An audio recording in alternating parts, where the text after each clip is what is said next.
Kako je situacija danas sa mladim ljudima i sa decom? Zašto imam neodoljivi utisak da su ranije mladi ljudi bili sposobniji, organizovani, spretni, promoćurni nego mladi ljudi danas? Šta se to dešava na svetskom nivou? Šta se to dešava kod nas? Da krenem, jako duboko sam zavukao pitanje, pretpostavljam, u jednoj centralnih... Čak sam radio istraživanja. Učitelji već godinama govore, predajemo nekoliko država redovno, i učitelji stalno upozoravaju kao da je svaka nova generacija koja krene u prvi razred malo slabije odnosno na prethodne dve. I kad sam pitao gde su slabiji, najviše primete motorički. Kao da su slabi, nespretniji. Šta dalje? Pažnja, koncentracija. Rečnik je siromašniji, opšte znanje slabije. I kad sam radio konkretno istraživanje sa anketnim upitnicima, da učiteljima, ja dobijam da već unazad 12 godina su sve slabiji. Sad je naravno pitanje, nije to kod nas, to je cela srednja Evropa. Pa šta će biti sa njima ako budemo ostavili iste metode? Hoće li postati bolje ili će biti sve slabiji? Pa znači bit će još slabiji. Sad ljudi se pitaju, pa gde je kraj? Pa verujte mi, delovi mozga koji su važni za kognitivne sposobnosti, za razmišljanje, za učenje, su isto smanjeni. Čak imamo medicinske dokaze. Ne samo da su deca slabije, nego su čak i duboki delovi mozga smanjeni. To znači mora taj proces da se zaustavi. Pričat ćemo kako, ali to je generalno problem za sve razvijene zemlje sveta. Znači, mi imamo dva segmenta o kojima treba da pričamo. Jedan je od nule do đačkog doba. Od prilike period najintenzivniji razvoj mozga. Kad je odgovornost isključivo roditelja, tako je, koji u današnje vreme lakše mu da mu da telefon i da se sablazne da dete se ne nakvasi, da ne padne. Da. I drugi je period kada svi ostali počnu da se mešaju, ali uglavnom je kor oko škole. Oko školskog sistema koji je napravljen pred 200 godina. Školski sistem je zastrio, to svakako, to ćemo pričati, ali mislim da je važno ovaj prvi deo programa. Ljudi tu jako greše. Evo, sad ću da samo primjer. Mi smo danas, kad smo došli u Beograd, otišli u NTC klub tu u Beogradu, da ja puštam decu da idu u dvorište da se igraju. Ima nizbrdice, ima drveće, oni skaču, a danas je kiša. Oni blatnjavi ulaze iz dvorišta, skide one jakne i okače, naravno, to će se osušiti to mlato. I dolazi jedan deda po unuka svog. I on gleda, valjda je prvi put došao, jer roditelji su upoznati da vodimo decu kad je kiša, kad je blato, kad je sneg, idemo u dvorište, što ima veze, neće mi ništa biti. On je bio ljut. Pa vidite vi kako je prljava jakna, pa šta ste vi s njima radili? Sve njih pazili. Kako će njih sad da stavimo u auto? Znači da i dan danas ljudi, iako znaju da dete mora da se kreće, reaguju na ovakve stvari. Zašto dete mora da se kreće?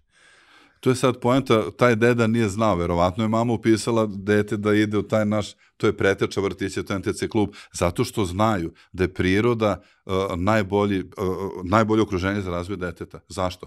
Kad su Amerikanci ima 10 godina otkrili jednu stvar poražavajuću, a to isto odnosi se i na Srbiju. Uzeli su decu 6 godina i pokazali da vide da li razlikuju 10 nijansi, recimo, crvene boje. Tu sad zamislite samo da onako imamo štrafte, pa ide tamno crvena, pa malo svetlje, pa još svetlje, tako 10 nijansi. Pre 30 godina istraživanja svi prepoznaju 10 od 10, a danas deca prepoznaju 7 ili 6. Šta to znači? Pa njima se dve štrafte spoje kao jedna. I sad je bilo pitanje, kako je moguće da razlikuje manje boja? Evo ga odgovor, nema prirode. Jer mozak prima boje u prirodi, a ne kada gleda u ekran. To znači da naše deci nedostaje priroda. A priroda je osnovni faktor razvoja deteta, ne samo za boje, nego za sluh. Koliko dete čuje u prirodi zvuka, koliko čuje kad gleda TV. Dalje, kretanje. Koliko dete u gradu može da se kreće po ranu bez prepreka, koliko u šumi. Zašto je bitno to savladavanje prepreka?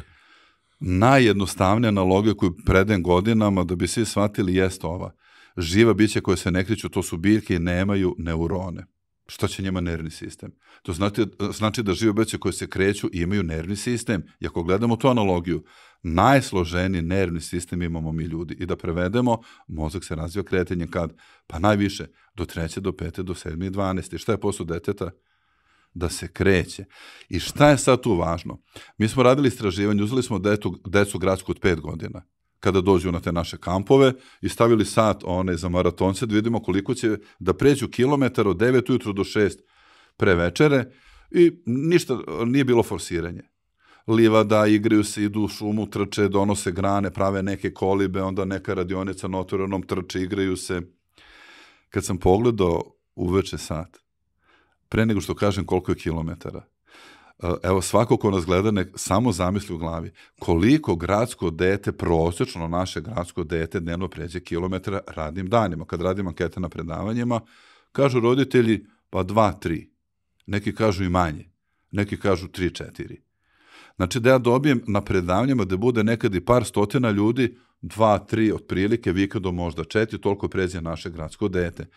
A fiziološki zdravo dete mora da pređe preko 20. Mi kad smo pogledali sat, to je naša kao žuta grupa, to su ti mali od 5 godina, on je prešao, znači cela grupa 23 km taj dan. Bez forsiranja.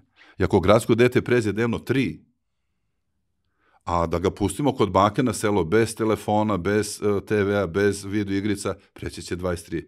Ja bi samo to sad preveo matematiku. Znači njima nedostaje dnevno 20 km. Puta 10 dana to je 200, puta mesec dana to je već 6000, a 10 godina traje razvoj mozga. Našoj deci nedostaje za razvoj 100.000 km. To je veliki problem, nema kretanja. Ajde da ukrstimo s onim da je bitna rotacija, da je bitna ravnoteža, onaj deo.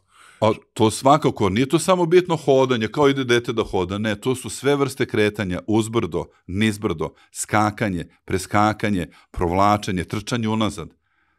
Mi smo radili sa našom decom, pošto ih vodimo u šume na te livade, kažem, ajde da trčite nazad. I ja sam prvo stao, pola njih padne. Naša deca ne znaju da trče nazad.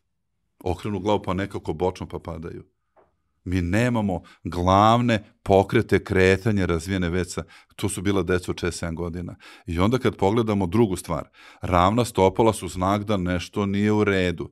Mi smo u staroj Jugoslaviji imali od 6 do 11% ravnih stopala svake godine se na sistematskom to gledalo i to je bilo otprilike, ajde kao to je genetski. A danas preko 50%, neki graduju čak i 70%, a još gore, neki graduju čak i ne uzimaju otisak stopala i pitam kolege pedijatre, pa zašto na sistematskom ne uzimate? Svi imaju ravno stopalo. Pa kao svi imaju, što bi to radili? Pa radite da vidimo šta se dešava. I naravno, sad svi razumiju, zašto su svodovi stopala spušteni? Pa nema kretanja. Nema temišić dole. I onda recimo, da bi sad svi to upamtili, evo dobra prilika da kažem, šta znači kretanje? Britanska olimpijska reprezentacija je imala problem sa povredama stopala, znači spušteni svodovi, poprečni, uzdužni, deformiteti stopala, što je jako važno za sportiste da mu stopalo bude zdravo. I onda je njihov medicinski tim odlučio da ide da ispituje narod u Meksiku, to su neki indijanci, ako nekog interesuje, nek pogleda na sajtu Tarahumara. Tarahumara, to su indijanci koji žive u kamenoj polupustinji. Oni imaju stopala kao iz atlasa anatomije. Maksimalno savitljivo, levo, desno, napred, nazad, svi tetiva pod određenim uglom, sve kako treba. I išli su da vide kako je moguće da imaju tako zdrava stopala. Šta su utvrdili odmah, čim su bili tamo? Pa oni su praktično bosi. Jedino što imaju, pošto je ipak to kameno polupustinja, imaju neke kožne đonove sa onako nekim trakicama da zaveže da baš ne bude skroz bos. I dnevno prelaze 30 do 50 kilometara. Njima da odu do susednog sela 20 km, nije ništa, oni idu do sela i vrati se nazad. Da bi ojačali noge, imaju za decu lopte drvene. Ne šutiraju, nego oni u selu se dodaju sa tom loptom kako? Pa to je kao ono, ako neko igra fudbal, rolanje, on mora da je pređe stopalom, da je gurne, a drugo dete ne može da primi, da mu ne polomi nogu, nego on mora nogu polako da izluče, da ju uštopuje, da je zarola nazad. Znači, oni jačaju stopalo na taj način. I svi imaju perfektna stopala. I sad, o čemu mi da pričamo ako se stopalo razvije kretanje, a naše dete pređe 3 km? Naravno, prvi znak da nešto nije u redu, na nivou cele nacije, su ravna stopala. A šta se dešava da dece, mislim, sad pričam o onom delu kako roditeljska odgovornost i obaveštenost utiče na budući razvoj deteta, na stvaranje sinapsi. Šta se dešava, koja je razlika kad su deca u prirodi ili kad se igraju, ono kad dobije telefon ili kompjuter? Šta se dešava sa njihovom budućom sposobnošću da razviju te kognitivne osobine? To su dva važna pitanja. Mi imamo sad nove tehnologije, one su prisutne, mislim da sad svako već ima i kompjuter i mobilni telefon, znači to više nije ni luksus, to je potreba. I to postaje dostupno deci. Gde roditelji greše? Imaju dobar telefon, Dete vidi, hoće dete telefon, ne može i dete pita, šta se dešava? I to sam ja radio ankete roditelj, recimo kad mu taj ugovor za taj telefon istekne, uzima novi. Šta radi sa starim? Pa da detetu. I dete dobije telefon i taj telefon je opasna stvar, jer dete veoma brzo ulazi u tu neku zavisnost, jer telefon aktivira neke važne receptore koje nama služe da preživimo, da nam stvori unutrašnju motivaciju, da savladamo problem i ti hormoni koji su prirodni. Kada dete ide uzbrdo, nizbrdo, kad se igra, odjednom ih dobija sve za 10 minuta dok igra video igricu. I odjednom počinje interesantnije da mu bude u tom virtualnom svetu. Ako više gleda telefone, pa on se manje kreće. Evo imam priču iz Novog Sada, to mi je pričao Danilo, najmlađi sin prijatelj, otišao na more i bila je neka igrica, mislim da ne reklamiramo te video igrice, neću ne reći kako se zove, i bili su na moru. Znači to je dete 12-13 godina. Mame tete idu na plažu, on je išao prije dan na plažu. I on je vidio da je to gubljenje vremena 3-4 sata i on je već sutra rekao da ga glava boli, da ne može da ide na sunce. I on je ostao sam u hotelu da igra video igrice, pa se dopisivao sa mojim sinom. Znači, našoj deci je čak interesantnije kad su na moru da igra video igrice nego da ide na plažu, što je nama neshvatljivo. Oni polako prelaze u virtualni svet i tu je jako puno problema, to možemo posle pričati, jer oni više... Ovo dobro. Ne, 4. trebao da se podigne. Znači, ovo je test koji ja radim, a drugi test je 2. 4. A 3. test je 3. 5. I bravo. Evo, mi smo imali normalno detinjstvo. Šta to znači konkretno? Sad ću reći, dete koji igra video igricu, njemu su prsti u ovom položaju i mozak shvati, pa ovo je važan položaj i tako ćemo razviti nervne puteve. I posebno ako dete nemalo fazu puzanja, jer dete koje puzi, otvara šake i puzi. Roditelji čak ne daju da puzi, da nešto što vidi na podu ne stavi u usta. Puzanje je važno. Onda dolazi video igrica sa 3 prsta se igra. I naša deca ovako i pišu u školi, učitelji znaju ovako drže olovku. A prsti su važni za razvoj mozga. I sad ću pričati o prstima, samo da dodam, ali dete ko gleda u telefone razvija dinamičku akomodaciju oko koja je važna sutra za čitanje, za koncentraciju. Nema socijalizaciju. Ulazi u bolesti zavisnosti. Ne razvije duboke regije mozga. Nema kretanja. Mislim da dalje ne nabrajam, već 5-6 negativne stvari smo rekli. Sad za prste.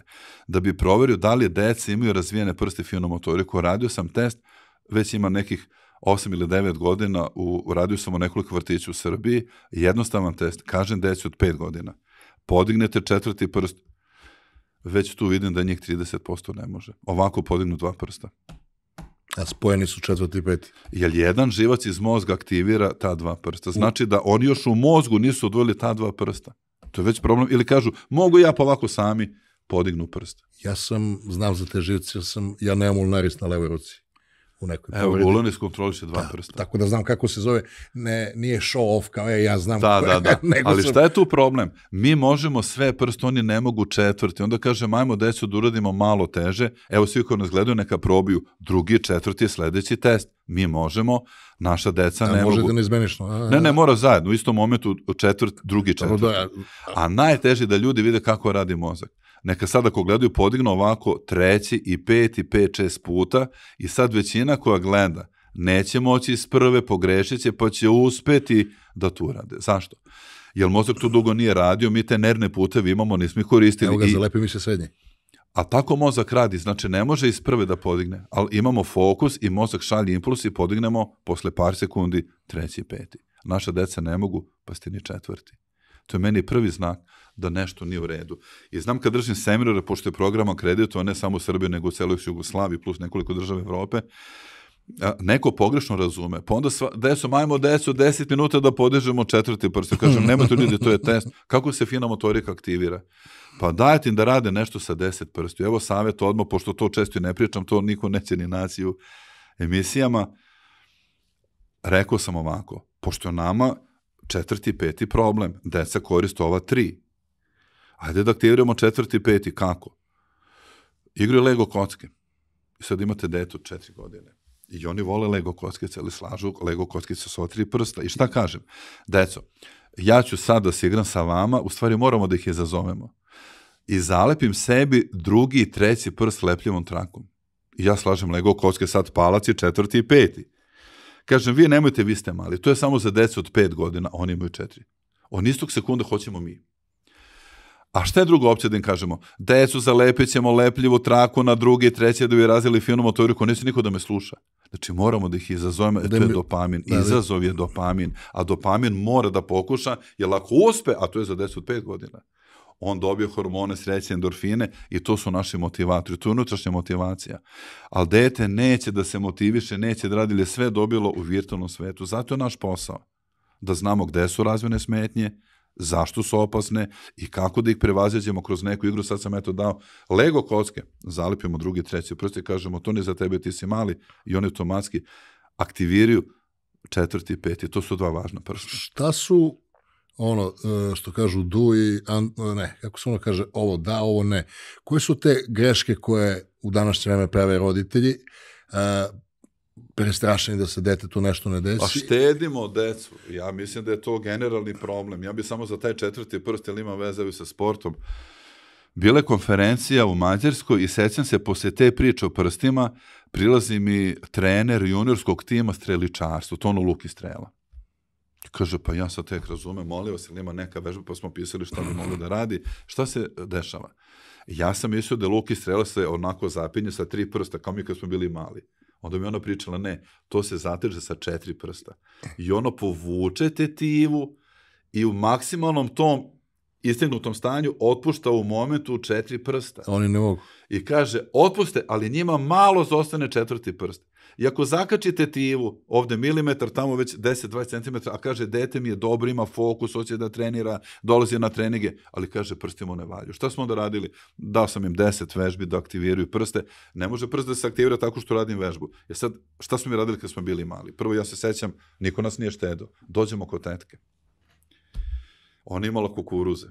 I kaže ona, imam ja 3 brata, dođemo naš 4. I sad mi smo voleli, ona nama peče krompire, sve kaže, molim vas, svako mi okruni po 3 klipa kukuruza. Ja ne znam ako nas neko gleda. Da li roditelji znaju koji to nisu radili, koliko je teško okruniti 3 klipa kukuruza? Pogotovo ako si dete. Ne možemo. I onda šta smo radili? Ali evo, tetka je rekla, ne možemo mi da kažemo neću. Ona nama sprema ručak, ona nas voli, spremi sve što mi volimo, samo 3 klipa. Što onda smo našli taktiku? Da jedno zrno nekako izbijemo. Pa onda da izbijemo 2, 3 i onda kreći. Onda smo vidjeli, kad već izbijemo 1, 2 reda, možemo ovako, pa ste mi 10 prstiju stiskamo i vrtimo da okrunimo kukuruz. Koja je to snaga? To su 10 prstiju. Sećam se kako je. A koji će roditelj danas reći detetu da okruni klip kukuruza? Pa nećemo da mučimo dete, ali tako? I mi smo ušli u neki problem koji se zove prezaštićivanje. Ne može dete da kruni kukuruz, ne može ovo, ne može ono. Ja bih samo tu rekao, kako smo mi imali finu motoriku, mi smo imali klikere. Danas deca klikere ne igraju. Devojčice, nek se sete, sve mame su sakupljale salvete. To više niko ne sakuplja. I lastiš. Lastiš je važan za drugo, ali ja pričam sad za finu motoriku, pričam mi o lastišu. Zašto je salveta tako dobra? Devojčica, recimo, evo svi koji nas gledaju, mame, ona je očekivala uvek kad neko dođe iz neke druge države, drugog grada, da donese bar 1 salvetu. Ali je tata znao kad ide na put da donese bar 2. Zašto 2? Pa da ima da se menja. I one su stalno preslagivale, gledale, za svaku salvetu su znali u glavi. 1 sloj, 2 sloja, 3 sloja, 4 sloja. Velika, mala, tanka, debela. Koja boja, koja šara, koji grad, koja država, koji hotel, za svaku salvetu po 10 informacija. I onda kad tata donese 1 specijalnu, ona zna, to je njena, ali tata dono i drugu, može da se menja da dobije 3. I svaka ta salveta je bila puna iščekivanja šta će tata da donese, to je dopamin, i kad je vidi endorfin, to su hormoni sreće i to su hormoni pamćenja. I sad zamislite mamu, ima kutiju sa 500 salveta. I ako ima ćerku od 5-6 godina, ti si sad velika, evo ovo su mamine omiljene salvete, šta će evo taj devojčica od 6 godina da radi sa tim salvetama? Hoće da se igra? Nema ništa od toga. Ona nije to dobila kroz dopamin, endorfin, ona je dobila odjednom. Ja garantujem i to čem je od roditelja, ona će početi već za par dana da ih cepa. Te salvete su detinjstvo te devojčice koja je to sakupljala. To je njeno. I mi kad gledamo nešto iz detinjstva, mi to volimo. Znači, mi ipak mozak jako važne reakcije i nervne puteve formira od našeg detinjstva. I ako je to nama bila uspomena, svaka salveta je jedna priča. To je naše detinjstvo. Što bi mi to dali nekom da pocepa? Znači, mi smo imali igre koje su aktivirale i duboke procese razmišljanja i finu motoriku, danas toga nema. Evo gledam, 52 godine još imam ovo od klikera. Znači, kao šmirgle mi je dan danas od onog. Da, ljudi ne znam koliko su klikeri važni. Bi sad samo rekao, kad sam imao Savez učitelja Srbije, to je već nekih 10 godina i sad dođe tu na predanje po 500 učitelja. I uradio sam neku, ajmo da kažemo, anketu koja nije bila pisana na papiru, nego je bilo samo 1-2 pitanja. Ja njih pitam, jer sam već tada čuo da nešto sa matematikom nije u redu. Kao da je deca slabi, znaju matematiku svaka nova generacija, posebno geometriju. I tada sam počeo da povezujem i pitam njih dobro. Ako ste imali pred 20 godina, to je bilo pitanje za učiteljice koje ipak malo duže rade, ako ste pred 20 godina imali 5 najboljih učenika iz matematike u vašem razredu, da li su to bile devojčice, dečaci ili pola-pola? Recite mi neki odnos. Oni kažu, pa 5-0 ili 4-1 za dečake, bilo je i 3-2 za dečake. Uglavnom, 90% su rekle 4-1, 3-2 za dečake. A pitam, a danas? Pa sad je otprilike 3-2, 2-3, tu su tu negdje. Ili su devojčice malo bolji dečaci. To znači, a ja njih pitam, da li to znači da su devojčice postale bolje iz matematike ili da su dečaci postali slabi? Kažu učiteljice, svi su slabiji. I sad idemo na jako važno da odgovorimo šta su klikeri. Ako su deca sad slabi iz matematike, posebno iz geometrije, a mi znamo da mozak razvije sve nervne puteve najviše do 7-12 godine, to znači da naša igra definiše naše sposobnosti.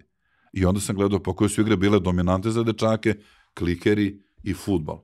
A sad da li fudbal aktivira matematičko, ne aktivira, shvatim da je poenta u klikerima. Šta se u klikerima dešava? Posebno ću sad pričati o geometriji. Mi smo imali igru kada se gađa u rupu, pa onda kad pogodimo u rupu idemo dalje da možemo da odnesemo. I to su igrali čak i devojčice. Tu se gađa sa drugog ili trećeg prsta. Dečaci su mogli sa trećeg. Mnogo jače izlazi taj kliker kad je s trećeg. Devojčice su sa drugog. Ali onda je malo teža. Trougao, ako se neko seća trougao. Kako ste zvali to? Na trougao, ja sam u Bačkoj Palanci, mi smo trougao, šta to znači? Igramo 3 dečaka. Mi smo ga zvali keke. Dobro, ali mi idemo 3 dečaka, svako stavi 2 klikera u taj trougao. I onda gađamo. Ne smem da pogodim svoj, jer gubim pravo na potez. Ja moram da pogodim od druga 2 igrača, ako ih izbacim iz trougla, to je moje. I šta se dešava, recimo, potez?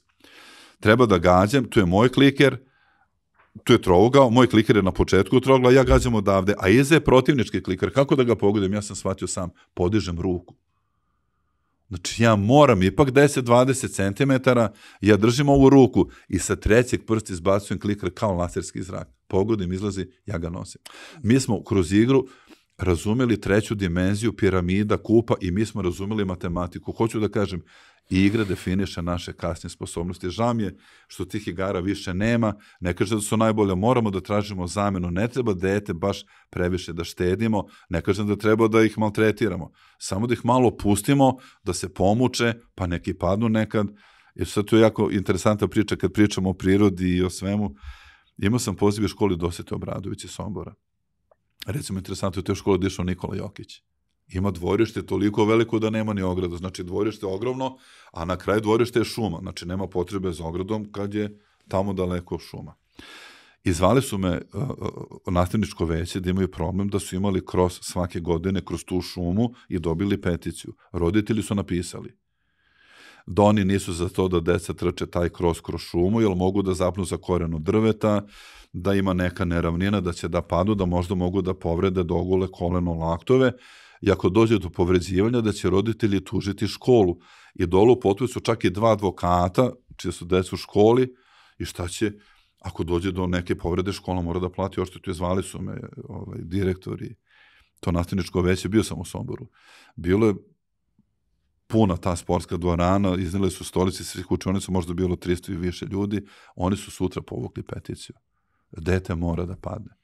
Kako ćemo dete spremiti za bilo šta ko ne zna da padne? Mi sad imamo potpuno suprotno, nek se roditelji zamislu u vrtićima. Dete, recimo, izgubi ravnotežu i padne kao daska. Znači, nema oni pokret da ruke ispruži ispred sebe. Padne sa rukama pored tela i kaže uspjetači, ili možda padne ovako kao avion, rašire ruke i tako padnu, slome nos i zuba, nogole, vlanove. Naše dete ne zna da padne. To je ozbiljan problem. Pazi, telefon da mu ne ispadne. Još nemaju telefon u vrtiću, ali tek to će biti problem kad bude padao sa telefonom. Možda je zgodan trenutak da se spomenuo istraživanja u Engleskoj, što vozači između 8 i 22 godine su... Od 18 do 22. Od 18-22. To je bio veliki šok i oni su vidjeli, ima sad tu i više od 10 godina, oni su vidjeli da mladi koji imaju dobre reflekse, dobro vide, dobre pažnja, ginu saobraćajnim nesrećama. Neproporcionalno. Da, jako puno njih ginu odnosu na ostale starosne grupe. Kako je to moguće? Znači, zdravi, nema šećernu bolest, nema visok pritisak, nema zamućenje, recimo, u vidnom polju mu je dobro i ginu. Onda su istraživali, velike ekipa se okupila. Zapravo problem je što ne znaju šta je opasnost. Oni su već tada imali video igrice i on može da pogine 3 puta i kreće iz početka. On nema osjećaj za opasnost. Znači, on može da igra video igricu danas 5 puta pogine, 5 puta iz početka i sedne u auto. To nije igračka. I ne može da vas krsne. Samo malo brže ode u krivinu, gotovo. Ček, ušao malo brže u krivinu, njega auto izbacuje. I oni kad su počeli da ginu, onda su shvatili da treba dete ipak da doživi neku opasnost. Ja kažem, sreće što malo kasnimo za zapadnom Evropom. Ono što se njima dešava, dešava se i nama. Dajte malo da vidimo da oni greše, pa da na vreme sprečemo problem. Onda su objavili knjigu Opasne igre za dečake i devojčice. To je bila jako prodavana knjiga, jer tu su objasnili da dete ipak treba malo doseti opasnost, pa reci evo jedna igra. Preporučeno je da roditelji kupe onu drvenu gajbu gdje ide 10-20 kila jabuke, znači malo jače veća gajba, tu se zakucaju točkići sa strane.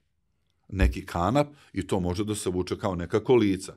Dete vuče kolica, drugo dete sedi u tim kao kolica kola i ako se prevrne, neće se jako povrediti, možda će guliti lakat, koleno, neće se povrediti jako. Pa čak su onda rekli, možete ako se plašite da stavite kacigu, i roditelji su počeli to da uvažavaju. Znači da mi moramo našim roditeljima da malo otvorimo te neke vidike, mora dete da prođe kroz neku opasnost, ne da bude ugroženo, ali to je opasnost koju mi roditelji u nekom sigurnom okruženju možemo da napravimo.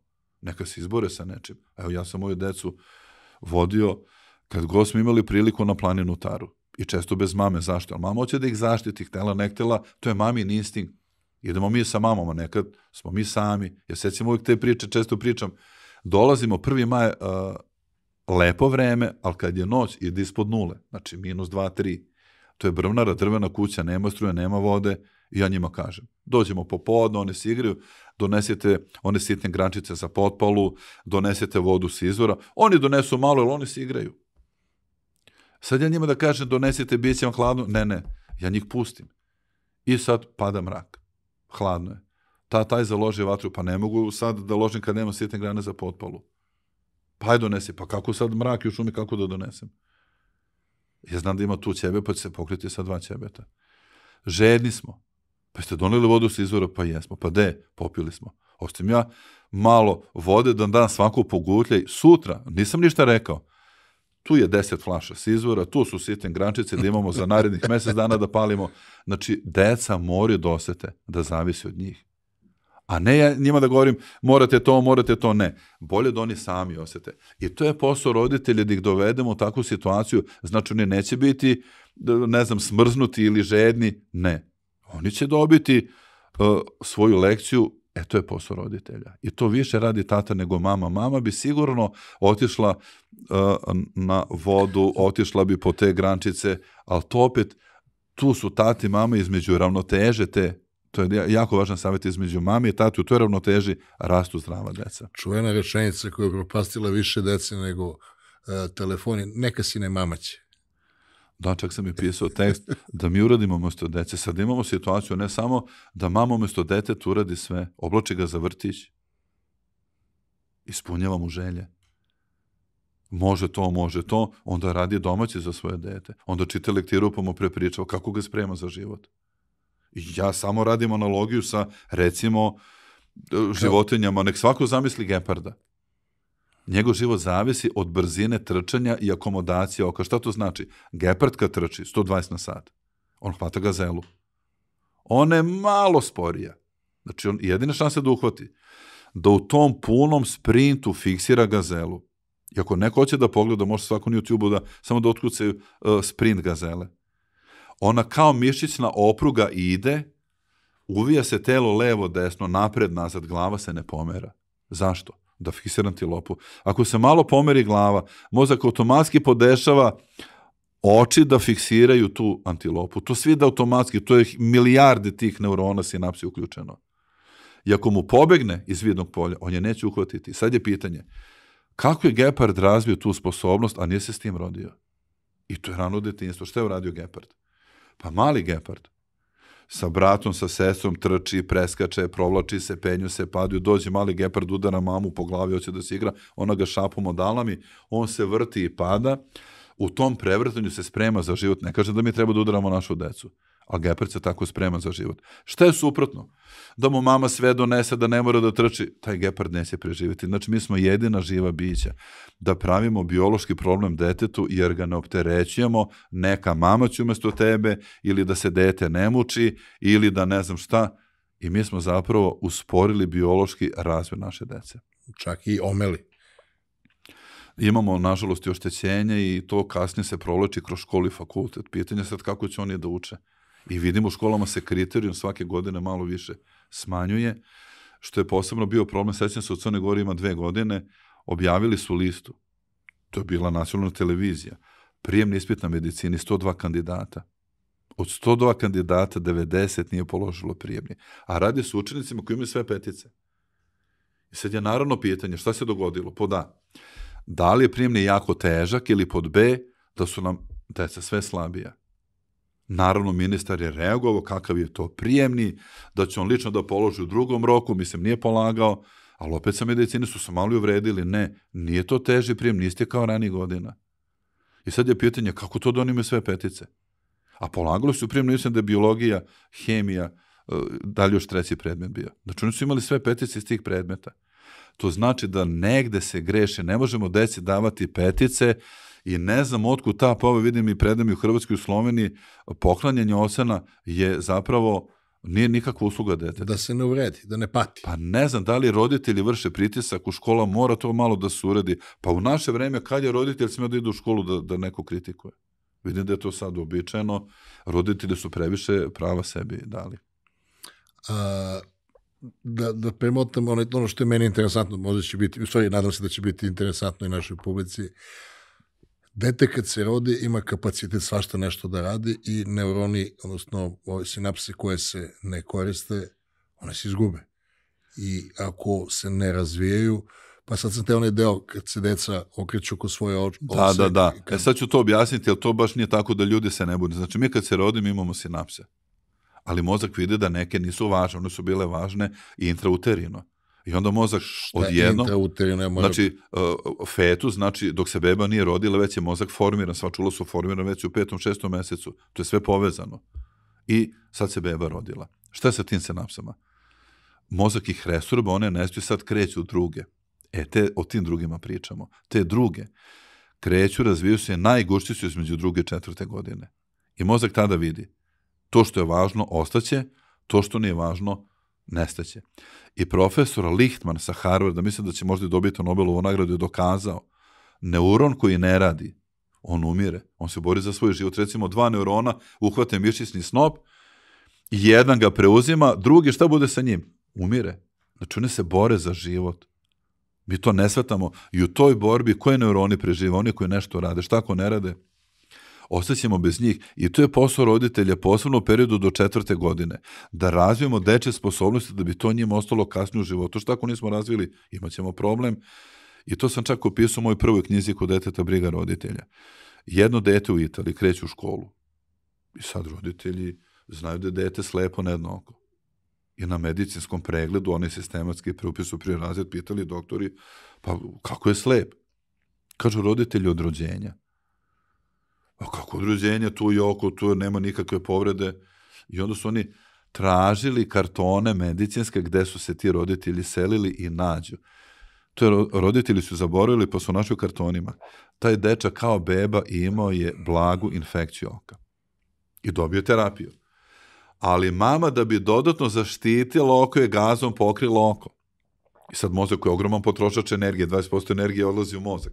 Sve u biologiji pitanje energije. Sad mozak vidi, ne koristimo oko 1 dan.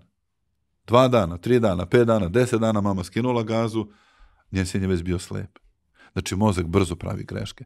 Da roditelji ne brinu, često me pitaju na predavanjima, naše dete zbog strabizma nosi, pa nema veze, neka nosi. Ja sad pričam, problem je kod bebe da to uradimo, ne kod deteta od 5 godina ili kod nas. Pa ja mogu da pokrijem 10 dana, neće mi ništa biti. Bebi je to pola života bilo. To je bebi period intenzivnog razvoja mozga, kad mozak kreće prve nervne puteve. Oko isključeno iz formiranja nervnih puteva, to se kaže sinaptička ploča je zatvorena i sećam se kad sam to čitao, medicinska fiziologija je bila potpuno zbunjena. I čak je bilo pitanje kako mozak, koji je najpametniji organ da napravi takvu grešku. Mislim, dugo radim to i moram da kažem, nije mozak najpametniji organ. Mozak je organ koji napravi to što nama treba. A kako mozak zna šta nama treba? Pa to što radimo. Ako ne radimo, mozak shvati da je to nepotrebno. I zato kad su oni uzeli eksperiment, interesantni eksperiment, ne volim te eksperimente sa životinjama, ali eto mora to nekada se radi, uzeli su grupu malih životinja, mačke konkretno, i stavili ih u belu sobu, potpuno bela soba sa uspravnim crnim linijama. Jedan dan, kad su ih pustili, mačka ne može da preživi. Recimo napravi rupu na zidu i ona da prođe 5-6 puta glavom udari, ne može da prođe. To znači da ona više ne može da preživi. I sad ispadne jedan dan pogrešno okruženje, mačka je oštećena ceo život. I onda kažem, sreća naša, pa se mozak naše dece razvija 10 puta sporije. Tako da mi ljudi nećemo napraviti nijednu grešku za jedan dan. A da li ćemo napraviti za 10, 20, za 100? Da, nažalost, to su naša deca danas. To roditelji moraju da znaju. Ja moram sad da pitam, znači, majka pije kafu sa drugaricom ili otac i drži bebi telefon. Kako je to greška? To sam vidio, ja ne znam ni da li da priđem roditeljima, živim u Novom Sadu, ima ona centralna ulica Zmajovina, to je sve puno kafića, često imate situaciju, mama sedi u kafiću, a ne da ona drži, nego beba drži telefon. Ali moramo da razumemo tu majku koja, od kad se porodila muž na poslu, ona sam sad, beba možda izađe kao, to je sad moje vreme, hoću da popijem kafu, da ne bude da mi sad nešto za majke, nego samo ništa ja ne govorim protiv te mlade mame, ali je pitanje, pa kako su naši roditelji nas izvodili u šetnju, kako sam imao decu izvodio u šetnju, nisam imao mobilni telefon, znači moglo je to pre 20 godina nekako prirodnije, nego je nama lakše. Zašto? Sećam se, moj najmlađi sin Danilo ima 6-7 meseci, počeo da puzi to i oće kod mene i ja ga stavim u krilu i bio je ispred uključen kompjuter. I on kao hipnotisan gleda i on rukama hoće da uđe u taj ekran. I on je najsrećniji bio kada gleda u taj ekran. Ja vidim, bilo mi je smešno u početku da vidim, pa to nije u redu. I onda nisam više radio za računarom dok je on tu.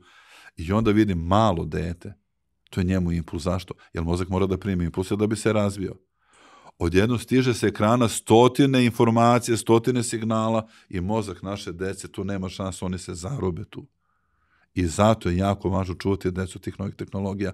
I naravno roditeljima je lakše. Dete plače, evo ti telefon. Čak sam video da hrane decu tako što im uključe telefon. I onda dete gleda i mama ga hrani.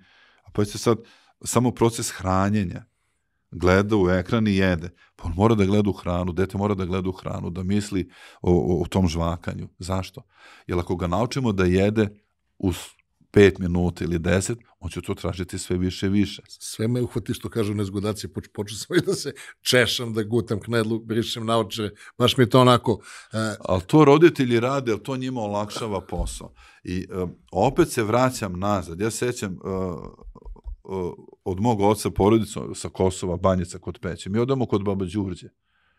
Sećam toga, to su najlepše detinjstva. Mi spamo kao sardina na nekoj slame, nema tu ni kreveta. Dođu njeni sinovi, stričevi dođe, ima po 15 dece. Jer se sećam toga kao danas. Kaže ona, bilo nas puno dece, Duško je najstariji, ima 12 godina, su svi mlađi, to od 7 do 12 godina. Duško, ti si najstariji, imaš sat, imam. U 1 da ste na ručku. I mi odemo, to je neka rečica, mali potok, to je jedno pola sata nama ništa. Pregradili smo kamenje i od tog potoka napravimo malo jezerce. Skačemo, kupamo, to je ledena voda, nama je lepo, mi skačemo, plivimo, kaže Duško, ajde moramo da idemo, 12:30, mi kažemo, pa rekle babu 1. Kad Duško potreba nam, igralo se. I mi smo se igrali možda je bilo 10 do 1 i mi zakasnimo, dođemo mi u 1:20, pola 2, vidimo sad sve pojedeno, hladilo se, oni pečeni krompir, ona mast, onako sve se stvrdnulo, kao bako, ručak, kaže ona, eto, to vam je što vam je. Ručak je bio 1. I mi smo to jeli. Sutra svi smo bili 1 na ručku. Ona je nas naučila bukvalno za 1 dan kad se jede. Dona nama, ajde da jedete. Ne, to je to. I neka se roditelji sete. Ako dete neće dede, pa neće mu ništa biti. Jer danas roditelji često, mama, molite za moju ljubav još 1 zaloga, pa mama trči po kući sa kašikom ili mu da video igricu. Mi kad smo bili mali, neka roditelji se sete, mi često nismo dolazili na ručak ili užinu ili na večeru jer smo se igrali. Nismo htjeli da prekidamo igru pa smo govorili mama nismo gladni. Znači mi smo preskakali obrok ili 2, ništa nam ne fali. A naše dete mora sve po redu, određeno vreme, neće mu ništa biti. Ako neće da jede, nema veze, ješće, nije jeo kad je ručak u 2, pa ješće u 7, vidite kako će dede kad ogladni. I sećam se kad jedna mama na predavanju rekla, doktore, samo malo da vas pitam, vi baš imate neke spartanske metode. To znači da je za naše mlade roditelje preskakanje obroka postala spartanska metoda. Evo dokle smo došli, sad ću još jednu anegdotu, stari sin Vuk ima 2 deteta. I tek on vidi šta znači mama, šta znači tata kroz praksu sa svom decom. Mama odlazi sa starijom ćerkom, negde su otišle, nešto su morali da idu i Vuk ostaje sa sinom videokom koji ima 1 godinu dana. Ali on je sve dobio. U koliko sati dede da podgre ovo, da izvadi sve spremno, znači Vuk samo treba da ugreda, da videoku da jede.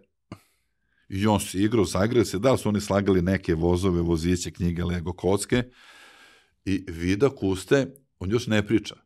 I on gleda u Vuka, u svog tatu i odlazi. Odlazi iz sobe. Vuk naravno završao to što je radio, nema vidaka, krenuo za nje da vide da otišao. Vidak otišao u kuhinju. Uzeo tu gde su oni otpaci oljušteni od krastavca i uzima i počinje da jede.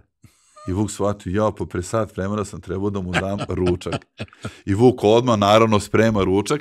Tata je malo opušteniji u tom odnosu sa decom, a mama mora u određeno vreme toliko da pojede, kad jede, kad užina, to je mama. I nije to ništa loše, to je mamini posao, mama ima hormone koji je teraju tako da radi. Jer hormoni, to ljudi ne znaju, hormoni upravljaju našim životom. Znači, mama ima druge hormone, tata ima druge hormone. Mamini hormoni je tu da zaštiti dete, da mu se ništa ne dogodi. Tate malo tu komotni. I baš kroz taj primer mog sina Vuka i Snaje Jovane se vidi taj odnos. I u toj ravnoteži će da rastu zdrava deca.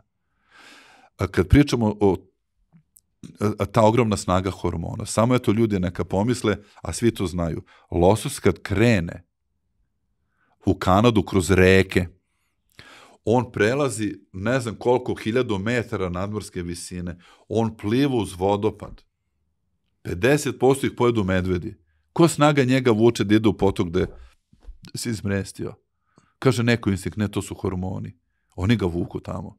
Znači, hormoni, to moraju roditelji da znaju, upravljaju našim životom. I ako smo dali detetu virtualni svet, mi smo dali da životom našeg deteta upravljaju hormoni koji dobijaju od nekih psihologa, autora koji su napravili baš te igrice da zarobe naše dete. Kao naše žene kad uđu u tržni centar.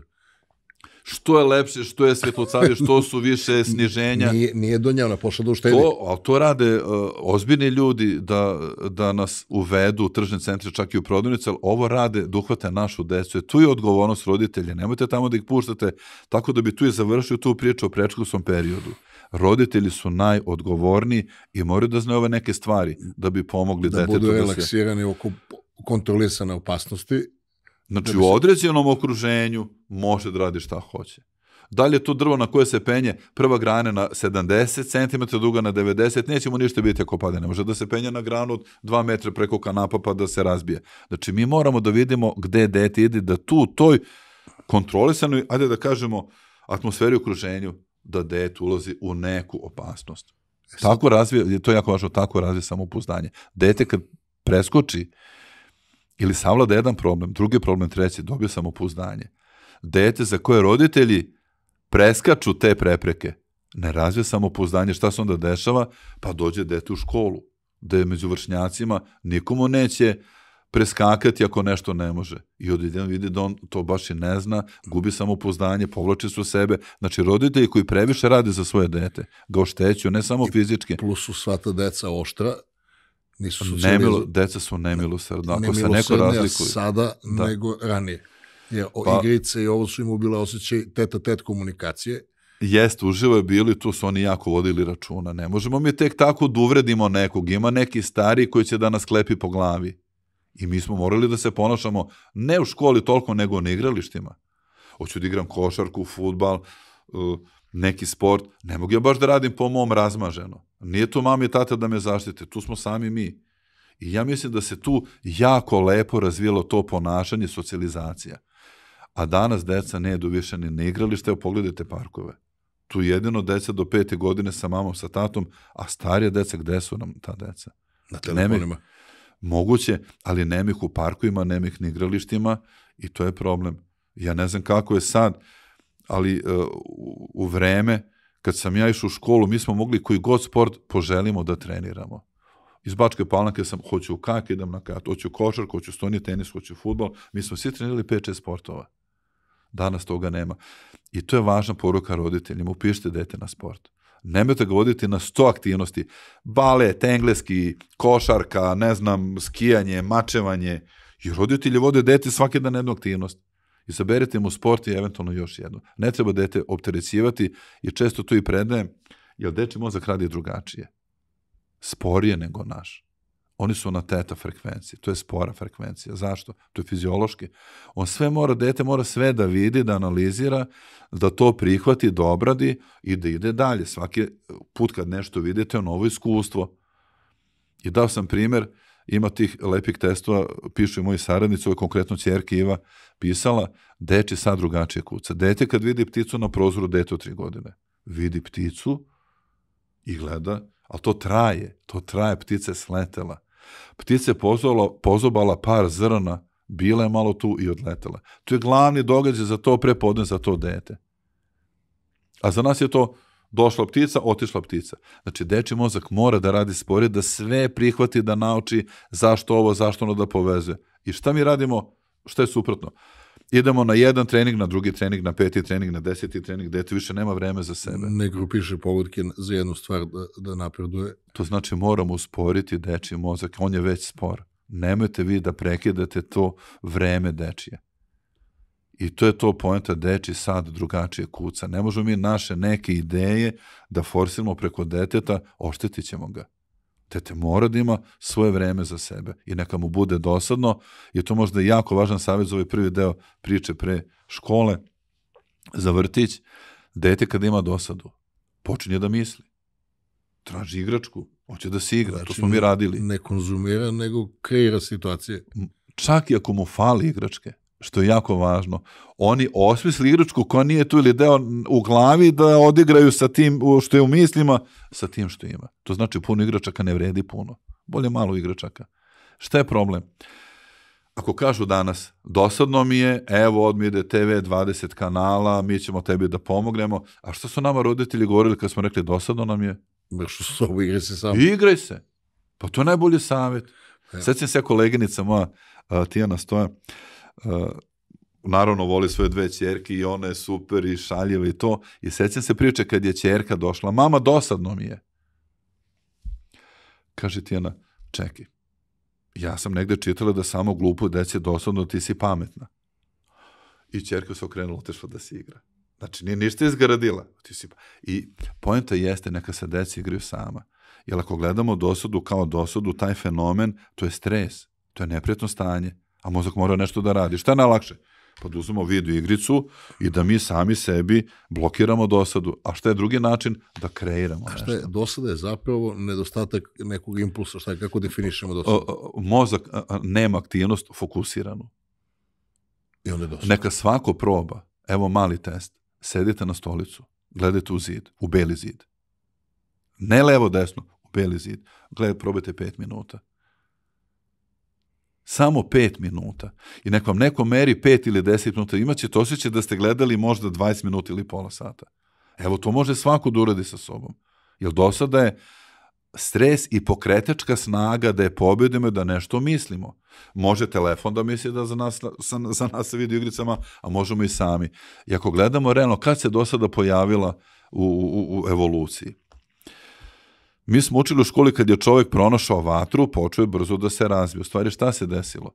Nekada davno lobanja je bila malo čudnija, bila je kao trouglasta, jer su se mišići za žvakanje pripali na vrhu i danas se pripali, ih nema tako puno. I ljudi su žvakali, moguće da su meso žvakali 5-6 sati svaki dan. Ne može sirovo meso da se pojede tek tako. I pronašli vatru.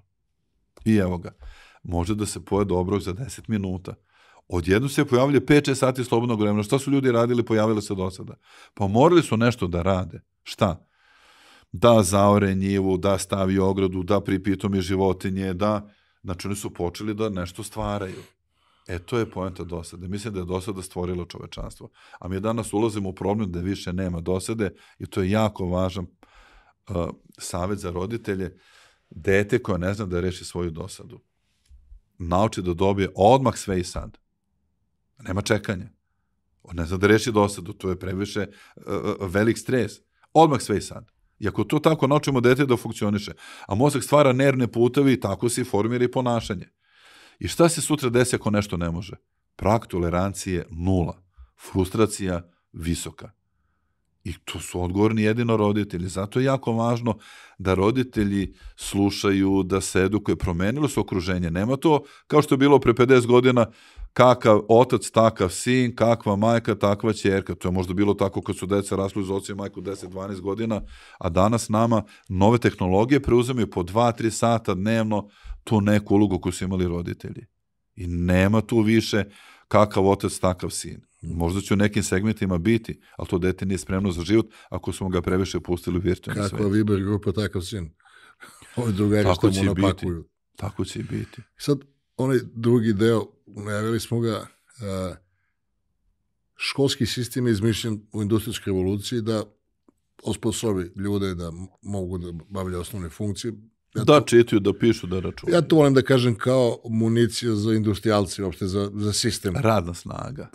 Službenici, recimo Engleska, velike kolonije, pola sveta su imali, oni moraju da šalju službenike da se to održava. Šta je bilo važno? Da zna da čita, da piše, da računa i da lepo piše. Nije bilo pisaćih mašina. Jer prva pisaća mašina se pojavila krajem 19. veka. Znači da su oni morali čak i lepo da pišu.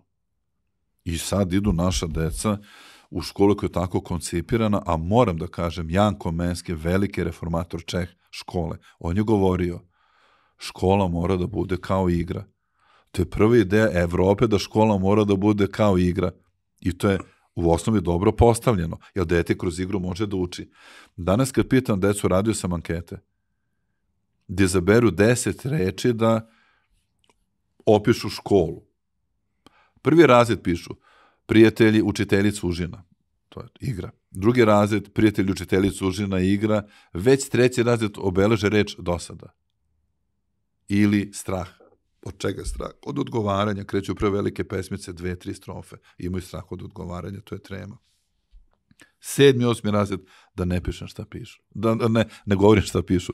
Ali par reči je bilo stres, smor, haos u glavi. Samo da se vratim pola minuta, da zaokružim pitanje, da strukturiram, ako mogu, mada je lepo uživam u ovom razgovoru. Znači, mi imamo da je suština školskog sistema repetativno znanje. Da nas promašene, druga su vremena. A sad treba da nas uče kako da zaključimo, kako da se snalazimo kroz ovu džunglu od informacija, kako da filtriramo. I sad naša deca imaju verovatno najgore rezultate u univerzumu. Oni pisa tekstu, što je jako tužno. Ne samo mi, nego cela Evropa je u problemu. Mi imamo par država koje su onako dobre, Finska, Estonija, sad i Slovenija, ostali su u proseku ili ispod proseka. Znači škola, ona stare, prevaziđena. Ako meni dete u prvom razredu kaže da je to igra, da je smek, da je učiteljica, da su prijatelji, to je to. Ali u 7. 8. razredu, ne vole školu, ružne reči za školu, znači da smo negdje u tom periodu od 7-8 godina nešto izgubili. Zašto izgubili? To je jako važno da razumiju posebno učitelji ako gledaju. Mozak je organ za preživljavanje. To je znači glavna funkcija da preživimo. Mozak zbog toga razmišlja, povezuje.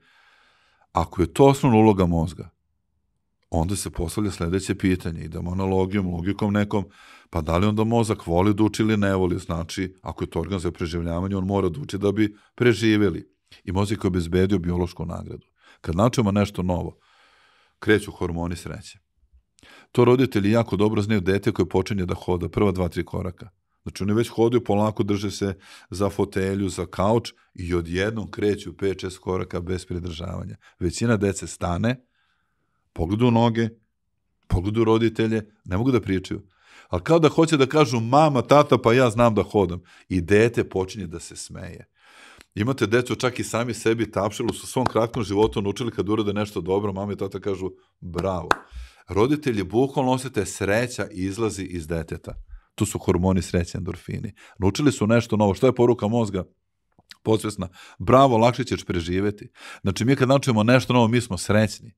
Kad opet dobije dete tu veliku navlu tih hormona, kad nauči nešto što se pomuči bicikl. Vozi 1 dan, 2 dana, 5 dana, 10 dana, pad, ustane, drži deda, baka, bicikl i odjednom krene 20 metara dete samo. Većina dece. Potpuno zbunjeno, 20 metara voze sami, spuste bicikl. Vrište od sreće. Gledaju sve prolaznike da vide da li svi vide da sad ja znam da vozim bicikl. I tu je ta velika količina hormona sreće. Ako je roditelj sa detetom tog momenta, to se pamti ceo život.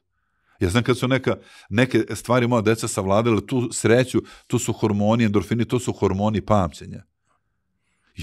Kako su to hormoni pamćenja? Pa sad ću reći, jel mozak te situacije prepoznaje, to je neki važan moment kada smo bolje se spremili za život, a pošto roditelj voli svoje dete i roditelj to vidi, to znači da mozak voli da uči. I šta smo još dalje dobili? Kad krenu u školu, svi vole školu.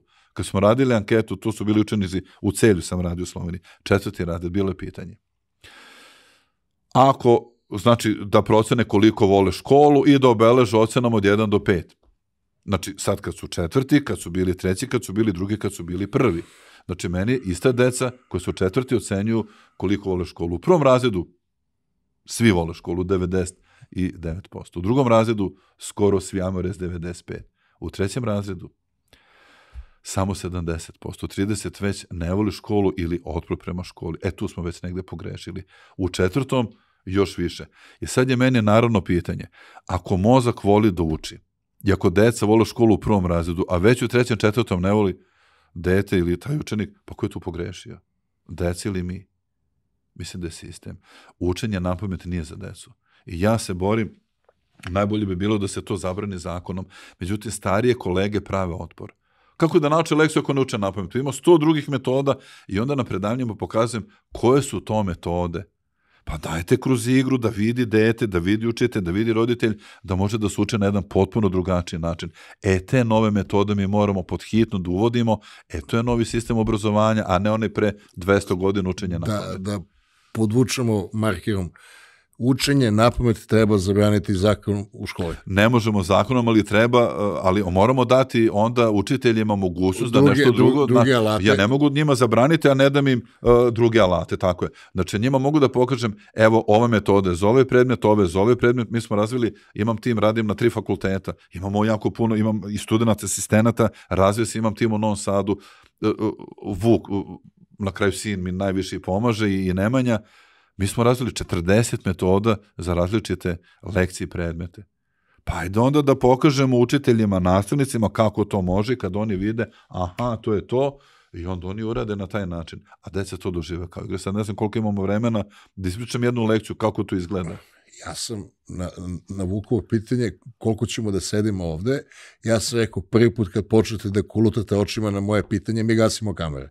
Znači, kad ja pitam, dokle god vi pričate, mi imamo... Pa nećemo da ne oduzimamo ljudima vreme. Kojim ljudima, pa mi ovo sve volimo. Jer, znači da vam kažem, vi ste, mislim, ne podilazim, jako ste značajan čovek za ekosistem koji je kod nas, na Balkanu, u Evropi, jer to su ta, da kažem, mesta odakle počinje da se širi ideja.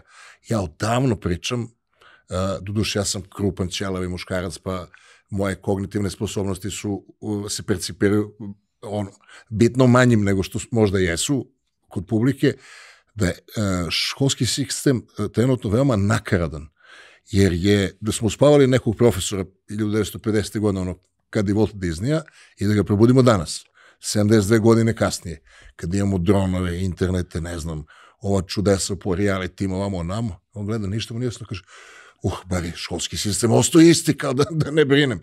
A čitav svet se promenio, jer ali i Evropa kasni, nije to problem samo kod nas. Svi kasne, da. Samo da zaokružim, molim vas. Repetativno znanje imalo smisla kad nismo mogli dođemo do literature i znanja. U ovim uređajima mi imamo neprekidne bujice informacija. Problem je kako to organizovati, kako filtrirati, kako zaključivati na osnovu tih informacija. Jer nas te škole, prvo, taj problem ne smeš da pogrešiš, jer dobiješ keca. Mislim, privatan biznis, pa moraš probavaš dok ne poradi, bacaš dok se ne zalepi špageta za zid, kažeš, kuvane. I mi dobijamo prvo, nemamo te osjećaj da imamo pravo na grešku i da imamo pravo na iteraciju. Druga stvar, škola nas uči, izvinjavam se, ja sad sa velikom pažnjom slušamo, jače od mene. Žali mi se publika da prekidam goste povremeno, vas nisam, došlo je vreme. Druga stvar je, sve kad neko nešto uspe u životu, nije uspio sam. Imao je saradnike, tim, u nekoj fazi mu je neko pomogao. A u školi si sam pred tablom. Jeziva atmosfera. Tabla, kreda, prazno, a te pita nešto. Ako pogrešiš kec, to nije prijatno. I time nas inhibiraju. Dalje, nauči se one soft skills. Ništa ga ne nauči kako da mu komunicira, kako da prepoznaje. Znaš, kad imaš utisak da te nekom ne voli, ti imaš, uzmeš stav neki čudan, možeš ti pričati, ajde pričamo malo. Možda samo čovjek ne nosi naučare pa te tako gleda, možda treba da promeni dioptriju. I mnoge stvari koje škola može da nam da, ne daje nam. I sad da idem na ono finale, ja tvrdim da ako neko hoće da se obrazuje, da mu je bolje internet nego škola. Jer škola više, dosta indoktrinacije i to je kao da uđeš u drugstore ili supermarket i stoje korpe. Sad imaš korpu A, korpu B, one kolica, ovde imaš kečap, automobilsku gumu, kisele krastavci, 4 letala papira. Onda gledaš drugo, a ti što te otkupiš bombonjeru, šampanjac i ne znam, jastučnice. I to nema ni u jednoj korpi. Školski sistem je napravljen od tih celina. Sad ću tu da dodam, tako je, znači sistem jeste star. Ali kakav je takav, ne možemo preko noći da se menja, mora da ima dobra volja neka, da nešto pokrenemo. Mi u Srbiji bar pokrećemo, pošto znam, predemo 20 nešto države Evrope, postoji sad pokušaj da stvarno ozbiljno nešto promenimo. Šta je problem kod dece koja u školi odgovaraju, recimo, pesmicu na pamet? Oni su učili i zaborave jedan stih. Odgovara na pamet pred celim odeljenjem. I naravno javlja se strah. I ako oni moraju da odgovaraju danas, pa za 5 dana, pa za 10 dana, pa nekad lupe nešto što nije tačno, pa im se ovi smeju, počinje polako strah od odgovaranja. Pa čak i kažu nešto što nije tačno. Mi često imamo u programu neke nelogične priče i ako oni kažu nešto što uopšte nije tačno, učitelj može da reaguje, odlična ideja, dobro je, idemo dalje, može da kaže da, ne. A treći način je najgori. Koji je treći, sad ću reći. Po meni je na bolji prvi. Odlično, bravo za pokušaj, jer meni je važno da pokrene misleni proces. Da dete nema strah od učitelja. Ako dete ima strah od učitelja, ja sam negde izgubio. Ima i strah od mislenog procesa. Pa blokiranje. Da. Jer, znači, u tom strahu mozak mu radi brzo i govori, beži, spašavaj se. Gde da beži? To je jako neprijatna situacija. Još ako kaže nešto što nije tačno, pa kaže nastavnik, kakva je to glupost? Ustani svi da te vide. I sad pazite, tom detetu se ceo razred smeje. Znate kada će opet da se javi? Nikad. Ne u školi, u životu. Znači, to što su mi se trudili da mu pomognemo, to može da mu se poništi u školi. Ja često kažem, učitelj što može da pomogne detetu, ne može niko. A što može da mu nešto spreči, i to je sad upitno, takvih učitelja više nema. Znači, učitelj mora da zna da on zamena za mamu i tatu i zato roditelji moraju da pokazuju veće poštovanje prema učiteljima. Zato sistem koji postoji moramo polako da menjamo i taj strah od škole. često ostaje kod odraslih ljudi, imaju strah od veće grupe ljudi, ne mogu da pričaju kada ima više od 5 ili 10 ljudi, to je nakupljeno negde iz detinjstva. To znači da mi u školi moramo da vratimo smeh. I to je neka misija da vratimo deci smeh. I sad recimo, radili smo lekciju, sad ću da se vratim na tu kako mi to radimo. To rade Vuk i Nemanja, imaju svoj seminar, 3T metoda, vidim da ih puno zovu po Srbiji, isto akreditovano, i uradili su za 3. razred lekciju na neki naš način. Sad ću ja da ispričam priču, neka svako ko nas gleda proba da je upamti. Ne morate posebno da se mučite, samo slušajte. Jednom zimskog dana, Lenjevac Sid, ako je neko gledao, to je glavni junak crtanog filma Ledeno doba.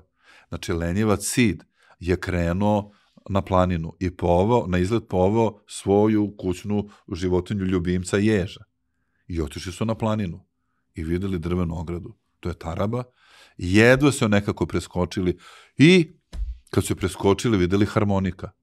Što je to, počeli da sviraju i otišli u Pančevo, u rafineriju da drže koncert. Sad pitanje, evo, zajedno ćemo, koju životinju je Lenjevac Sid poveo? Ježa. Gde su otišli na izlet? Na planinu. I šta su preskakali? Drvenu ogradu. Kako se zove drvena ograda? Taraba. Šta su videli iz ograde? Harmoniku. I gde su otišli posle sa harmonikom? U Pančevo. U rafineriju. To je lekcija Pančićevo Morike. Sad ću ispričati. U lekciji piše: Pančićevo Morike, drvo koje je preživjelo ledeno doba, zato je glavni junak Lenjevac Sid i jedan zimski dan.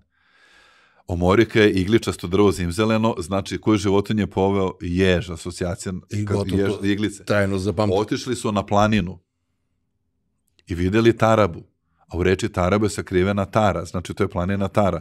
Preskočili, videli harmonika, fonetski harmonika Omorika. I gde su otišli? U Pančevo, zašto? Pa Josif Pančić je pronašao Omoriku. Kada deca to vide, ne samo da su naučili, oni kažu, šta je ovo? Je može još jedna lekcija? I oni kažu, može još jedna lekcija? Naravno, još jedna, još 2, još 3. I šta je poenta? Oni onda počinju sami da tražu napred lekciju da bi se igrali. Tu smo mi završili posao. I dobio hormon sreće. Tako je. Njima sad lekcija služi da se igraju, a ne da je uče. Onda ćemo pobediti telefone i mobilne tehnologije i spremit ćemo decu za budućnost. Ne što će oni raditi, ali pita me učiteljica, pa sad kako je sad to glupost da svira Lenjevac Sid koncert u Pančevu? Ne radi se o tome. Radi se o tome da pokrenemo mozak. Zašto? Radio sam snimanja mozga. Najveći odziv mozga dobijem kad su nelogične priče. Jer to je fiziologija. Zašto? Ako je mozak organ za preživljavanje, kad bolje radi? Kad je logično ili nelogično? Kad je nelogično. Pa dajte da to koristimo, taj fiziološki proces u školi. I sećam se kad su me pitali, baš u Nišu sam bio, jedna učiteljica, izvinite doktore, da li to znači da mi moramo dete da uplošimo da nauči lekciju? Da ga dovedemo u neku opasnost? Ne. Dovoljno je u mozgu da u mislima stvorimo nelogičnu priču ili sliku, mozak se odmah aktivira. I ako to znači aktivacija mozga, pa dajte da to koristimo u radu sa decom. Znači, nije to glupost, Pančevo, rafinerija, koncert, ne. To je za dete igra, oni u tome uživaju. I onda dobijete situaciju da ceo razred radi, podelim ih recimo u nekoliko grupa, kažem imate 5 minuta da napravite priču, oni se trude da njihova grupa napravi najbolju. I oni znači reči, ključne reči iz lekcije uzimaju da naprave svoju priču. Šta su radili? Naučili su ključne reči, pročitali su lekciju 2-3 puta, napravili su priču, upamtili su je, a šta je meni važnije? Da su razmišljali ili da su je naučili? To moramo da shvatimo. Najvažnije da učimo decu da misle, da bi sutra mogli da se snalaze, jer informacije brzo stižu, brzo se menjaju, brzo se prave nova zanimanja, novi poslovi. Kako da ih spremamo za budućnost ako uče na pamet? Nikako. Meni sad nekoliko stvari mi flešnulo. Meni je matematiku predavala neka Anđelka, kako je onako bila u osnovnoj školi, što kažem, posla, strah nas bilo malo, ja sam se takmičio iz matematike, imao sam taj drive i kao danas se sećam, donosi nešku vodu, pa ne znam, neke metalne sudove, pa ono sve objašnjava nam da je ista visina piramide, u stvari trećina zapremine, zapamtiš, uopšte ti ne treba obrazac. Sipala je u vodu u piramidu naopako, pa sipa u onaj, kako zove, u kocku, 1, 2, 3, i mi zapamtimo sve za ceo život. Isto tako za Pitagorinu teoremu, kao kako da izmeriš, a da ne pomeraš nikoga. Gledam učionicu, izmeriš ovaj zid i odmah znaš. recimo, aj to za matematiku, ali mislim da se istorija i geografija uče iz najpogrešnijeg mogućeg ugla koje su jako bitne da naša deca doživa ovaj svet. Učimo godinu, ko je koga ubio, kako, šta. Usto ga dovedeš u situaciju, ovi u svađi sa bratom, ovi nisu završili puške, odavde treba da dođe. Pa da, ali ja tu gledam drugačije. Možda učimo nepotrebno reke iz Mozambika, mislim sad sam bez veze rekao Mozambik, ili rudnik iz Indije, ili ko najviše proizvodi, ne znam, boksit ili nikl. Nije to poenta. Ali ako dam detetu metodu da to liče na igru, oni si to naučiti. Pričica neka nešto. Meni još te nije poenta, naravno plan i program neka rade, ali i to što imaju, njima to služi za igru. Ja sam samo pokazao primjer za omoriku i harmoniku, ali sve može tako da se uradi. Recimo kad radimo geografiju, evo recimo reke Srbije, i deci to teško, ili reke Balkana. Mi imamo naše igre, recimo NTC šifre, gde za rešenje mora da se misli. Na primjer, sad ću dati lak zadatak. Makedonija, ananas i recimo kivi. Šifre 111, ako rešite, dobit ćete neku biljku. Šta je jedan? Prva reč Makedonija, prvo slovo je M. Šta je druga reč? Ananas, prvo slovo je A. Treća reč je kivi, prvo slovo je K. Rešenje je mak. I kada ja kažem detetu ili učeniku, ako je to na tabli, ne vidi, 111, traži po prvo slovi svake reči. On vidi na tabli mak. Ali ako ja to pitam, da on u glavi radi, aktivira te velike regije mozga. I šta smo onda radili? Kad oni to vide, to je njima divni igra, može svako ko nas gleda, RTS je uradio, to je sad državni projekat kviz, NTC, subotom od 12 do 1. I vidim da deca to gledaju. Tu su te neke metode kroz igru. Kada deca nauče tu metodu, i recimo radimo reke Balkana, ajde deco, napriti mi reka Una sa nekim drugim rekama da bude šifra. I oni traže koja reka u svom imenu ima slovo U i Dunav, gde U na drugom mestu, pa onda N Una, koja reka ima slovo N, a da nije Dunav, recimo Nišava. Dunav Nišava i A, ima neka reka, recimo Sava, na drugom i četvrtom mestu. Oni kažu, znamo mi, i daju nam zadatak, Dunav, Nišava, Sava. I koja je šifra, oni kažu, dobit ćete Una kada, i oni tačno vide, drugo slovo je u Dunavu, u Nišavi je prvo, znači šifra je 212. Znači Dunav, Nišava, Sava, dobijemo Una. A što oni urade? Ja njih podelim u učionicu ekipe. Oni sve reke pretražuju Balkana, gledaju koja reka, dok oni to slažu i gledaju, oni nauče sve reka. Nisu učili, nego su se igrali. To je to učenje kroz igru. Bukvalno kako funkcioniše mozak entreprenera. Kažu kao, nema. Pa nema, gotovo, dajte ga napravimo. Znači, ako već mora da uči reke, možda ne potrebno reke Azije, a nema veze, ja ću da mu napravim da je to što uči da misli. Jer nije meni poenta da on nauči 10 reka napamet pa da ih zaboravi za mesec dana. Meni je poenta da dete misli, da dobije igru i oni kad misle, oni će to i naučiti. Ako uče napamet, zaboravit će. To je razlika u tom učenju. Napamet mora da se ponovi 2, 3, 5 puta, 2 dana, 5 dana i opet se zaboravi. Ali ako ponovljamo kao papagaj godinu dana, kao tablicu množenja, mi ćemo znati 8 puta 8, 64 istog sekunda. Znači, morat ćemo neke stvari napamet, ali čak smo i tablicu množenja uradili i igraju i odjedno znaju tablicu množenja. Sve može kroz igru. Znači, to su one ključne godine kada se ti mladi, prvo dece ljudi obrazuju. Do 12. godine dok se mozak razvija. Da mogu da funkcionišu kao misleći, a ne kao pamteći. Pa evo, mi nemamo tu sposobnost u glavi da rešavamo kompleksnije stvari. Imamo fonetski jezik, ne koristimo ga dovoljno.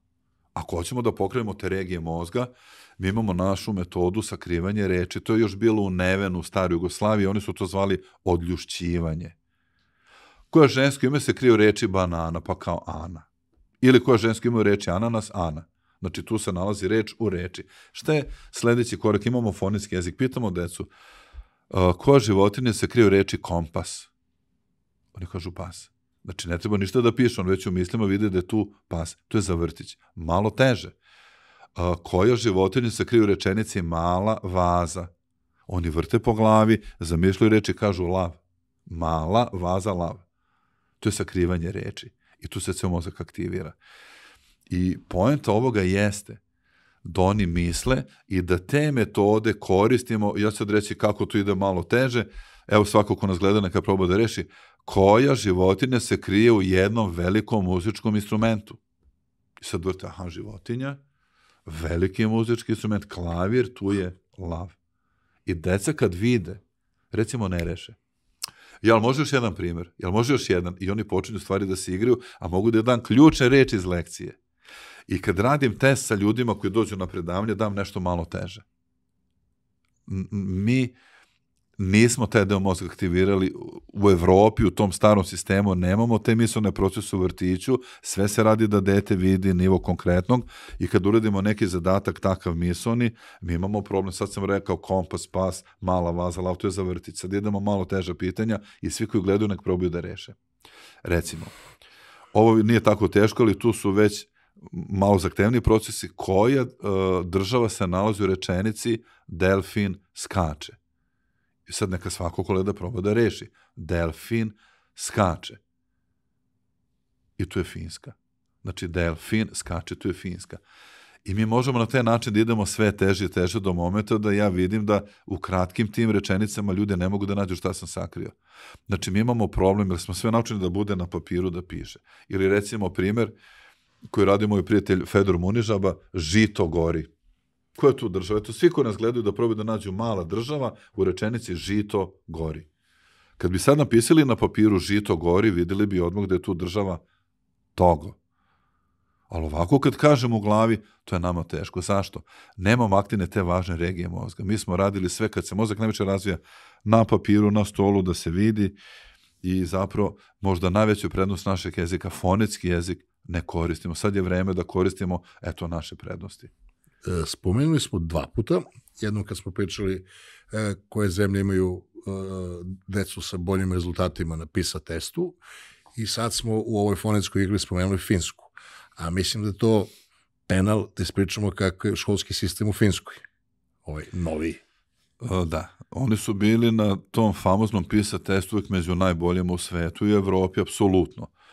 I sećam se, sad već ima više od 10 godina, Chris Lee, predsjednik Mensa Oxforda, sad je jedno vreme predsjednik Mensa Britanije, predlagao je 2007. 2008. da idemo u Finsku. Da se okupi ekipa nas iz Mensa, da mi idemo u Finsku, da tamo provedemo ne znam koliko 10 dana, da vidimo šta to Finska radi, pa ćemo mi kao da vidimo što oni rade, pa ćemo dati neki predlog. Kažem, Chris, finski model nije za nas. Kaže on onako malo zbunjen, kako misliš nije za nas? I naravno ja mu kažem odmah kontra na isti način, a kako misliš jeste za nas? On se malo zbunio, pa najbolji su u Evropi. Pa kažem, znam Krisa, ako je to jedina logika, kada idemo da kooperamo najbolje na svetu, Hong Kong, Tajvan i Singapur, kaže on, pa to nije za nas.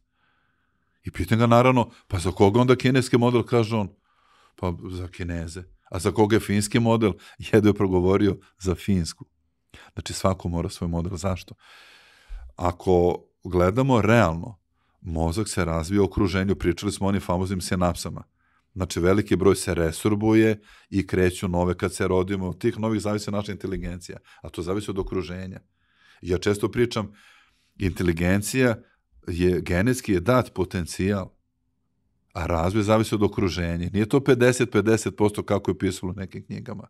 Negde sad piše da je jednako važno i okruženje, i genetika i unutrašnja motivacija. Kad pitam studente, kažu ne, po tom je 33%. Ne možemo tako da gledamo. Okruženje, potencijal, objasnit ću kroz priču koju iz 10 godina predajem. Samo da zamislimo, mama i tata su jako inteligentni i dobili su, na primjer, sina. I taj sin 5 godina živi u sobi koja je prazna, koja je bela i s njim ne govori niko. Hoće biti 100% kao roditelji? Neće. Hoće biti bar 50? Pa neće. Hoće biti 30? Pa neće ni 30. Nema stimulansa. To ne 10%. To znači da okruženje je važno skoro 100%. A koliko onda genetika? I studenti mi kažu, pa onda je genetika 1, 2, 3%. Ne. I genetika je 100%. I često ljudi budu zbunjeni. Kako mislite? 200%. To ne može da se poredi. Genetika je potencijal važan 100%, a razvoj potencijala zavisi 100% od okruženja. Ne baš to, nego skoro 100%. To znači da neko nama napisao, kad sam učio da je bilo 50, ne, nego je 100. I ako okruženje 100%, da li okruženje u Finskoj isto kao kod nas? Nije. Onda sećam se kad sam sa Kristom to govorio, pa kažem, vidi Kris, Da li bi, ako je najbolji model na svetu, Tajvan, Hong Kong i Singapur, pomogli našoj deci da taj model prenesemo u Evropu? Pa kaže on, ne znam, ja kažem, Kris, ja ti garantujem, upropastili bi decu do kraja. Za koga je kineski model? Za Kineze. To znači, svako će morati svoj model. Šta se dešavalo? Evropa je kopirala finski model, najbolji su u Evropi. I Finska je razvila obrazovni turizam. Međutim, Finska posljednjih 5-6 godina vidi da oni više ne mogu da isprati Istočnu Aziju. Finska je sad sve slabija, a ove države, Singapur, Tajvan, Hong Kong, Kina su sve bolje i bolje. I sad Finska objavila pre par godina da napušta svoj model i sad traži drugi model. I šta sad da radimo? Ako je Evropa 10 godina kopirala finski model, šta ćemo sad? Da čekamo engleski, francuski, austrijski? Ne, vreme da svako radi svoj model. I tu ću samo dati objašnjenje. Ima lek nepopularan, ali se sve više daje metilfenidat. U Engleskoj 10% učenika uzima ili uzimalo taj lek. To je lek koji se daje kod ADHD ili kod poremećaja koncentracije. 10% je puno. Profesor Thorsten Fischer iz Nemačke, koji mi je potpisao posljednje 2 monografije o obrazovanju, bio savjetnik Angele Merkel za obrazovanje, rekao da veliki problem imaju zbog tog leka i u Nemačkoj. Roditelji zovu, šta radite sa decom, zašto ako opterećujete, piju taj lek. Neko od tih lekova su na bazi amfetamina. Vi svi znate, koji nas slušaju, amfetamin je vrsta droge. Pa čekajte, smo mi počeli da dajemo deci lek da nas slušaju u školi, mi smo negde jako pogrešili. Da drogiramo decu da bi pratili nastavu. I onda ja kažem, to znači da Evropa nema rešenje, nemojte ljudi da tražite rešenje u Finsku i u Francusku, oni nemaju rešenje, pa ne bi davali te lek da imaju rešenje. Evropa se zaglavila, predamo 20 država Evrope, pa znaš šta pričam, bio sam i predsjednik Svetske mese za darovitu decu, pa sam imao uvid u te programe koje rade. Evropa se gubi u obrazovanju, jer mozak naše dece u Evropi, evo i u Americi, smanjene duboke regije mozga, pažnja je slabija, koncentracija je slabija, nisu to samo mobilni telefoni, to je jako velika priča, kratko ovo vreme da objasnimo. I tu su nam roditelji prvi najvažniji saradnici, a onda u školi možemo da menjamo metode, mislim čak da nije ni teško menjati metode, treba malo više strpljenja, edukaciju učitelja, da i oni shvate da moramo decu da ponudimo i igru, i učenje kroz igru, a ne učenje napamet, onda ćemo nešto i uraditi. A posle 12. godine nam pasuju učenje kroz igru ili? Pa može, ja radim na fakultetu sa studentima. Ja vidim da oni traže da dolaze sad sa drugih smerova studenti da vide ova predavanja, ali oni nauče kompleksne teške lekcije kroz igru. I to funkcioniše kod starih, samo što je nekako meni je, ajde da pokrijemo vrtiće škole, ali onda jedna učiteljica ima 30 dece, pa ima 5 generacija, pa će nešto uraditi. Kad radim sa studentima, mislim da je nekako i misija i ovo sve što radim, da treba više ljudi da radi, ne da radim sa studentima, mada radim i sa njima, znači da i kod nas može. Radim ja predavanja za velike kompanije, za top management, jer ovo je način razmišljanja. Znači, mi moramo otvoriti regije mozga, jer mozak ima jako velike sposobnosti. Ako mi to držimo zatvoreno, mi smo pogrešili, kao što je moj sin Vuk rekao, to je kao da imamo njivu sa jako dobrom zemljom. Gde se ne seje ništa. A smo posadili neko loše seme, neki kukuruz, neki kržljivi kukuruz, a mogli smo da stavimo najlepši kukuruz. Ko je kriv? Pa mi što nismo dali da iz te zemlje poraste nešto jače i bolje. To je mozak. Znači mi moramo mozak uključiti, a kad ga uključimo, nema više dosada u školi, deca počinju da misle i vratili smo ih osmeh, a mislim da je to najvažnije, da se oni smeju u školi. Koja je procedura da se ovo što sad mi pričamo, da postane deo zvanične paradigme školskog sistema i koji su koraci i kako je procena gde će to prvo da se desi u Evropi i recimo kada će to da se eventualno desi kod nas, jer to je za naših života ili je to proces od 200 godina, pošto 200 godina se ništa nije dešavalo.